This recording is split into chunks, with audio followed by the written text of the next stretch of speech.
All right, off we go. And it's only about 10 degrees at the moment, but there's no wind. So it's really comfortable, and I'm looking forward to that because everywhere I've been so far in the outback, it's just been 40 km/h to 80 km/h winds. It's really, really exhausting. And with 10 degrees, it would be freezing. So you're going to be able to hear me clearly on the microphone, and I'm not going to freeze to death, which is great. Now, this walk is supposed to take 3 to 4 hours. It's 3 kilometers to the summit, and it can be quite dangerous. Several people have actually died here, as conditions can change quite rapidly, and there are some steep drop-offs. So one does have to be a bit cautious with the weather forecast. And I'm expecting to go through some eucalypt woodland and have some spectacular views. So let's get going. All right, have a look at that. So today I'm driving from Esperance towards Albany in the south of West Australia, and there's plenty of opportunities to go towards the coast, but lately I've done enough beaches. So I keep driving, and then I see this and I think, what's that? And it's called the Stirling Range National Park, and that highest mountain there is called Bluff Knoll. It's 1100 meters, and I'm going up it. So the walk almost immediately goes into this eucalypt forest, and constantly just going up and up and up, which I think is the theme the whole walk. It's just a continuous gradient up, so you're getting some good views straight away. And what I really like, there's two things I really like about this particular one.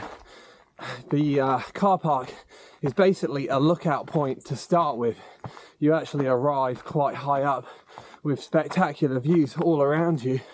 And the second thing that I love is that the highway that follows the coast, there's two ways into the park, and each way wraps right around the mountain range. So as you're driving into the park, you can have this complete 360-degree view of the mountain range as you drive around. And you've got these wheat fields which surround the mountain range, and it is a bit like a scene out of Jurassic Park. You'd have to see it to understand, but it's pretty spectacular.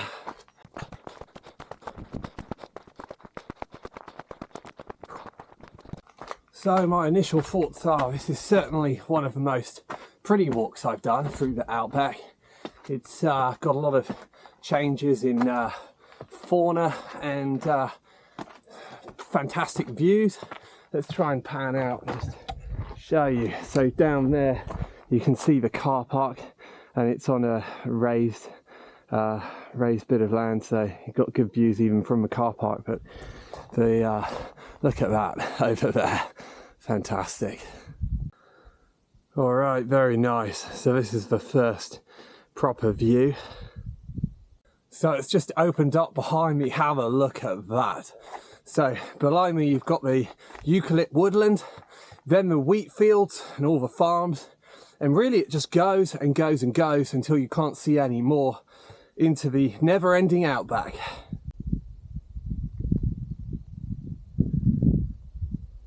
Alright, so not long left the eucalypt woodland behind, and it's opening up to much lower lying scrubland that a lot of these plants only grow here.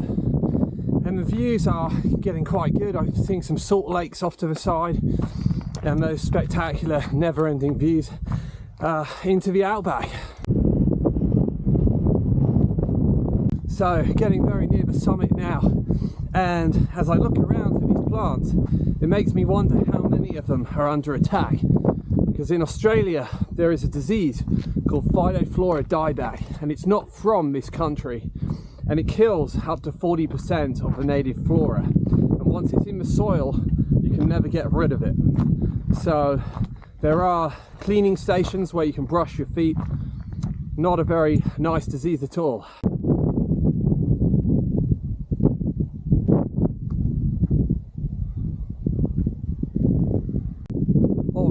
summit. So behind me is a view looking out towards the outback, and then as I swing around, got a view of some salt lakes, and then in the distance we've got the ocean. And the thing that really strikes me is just how flat everything is. So apart from this mountain range, there's really not much else.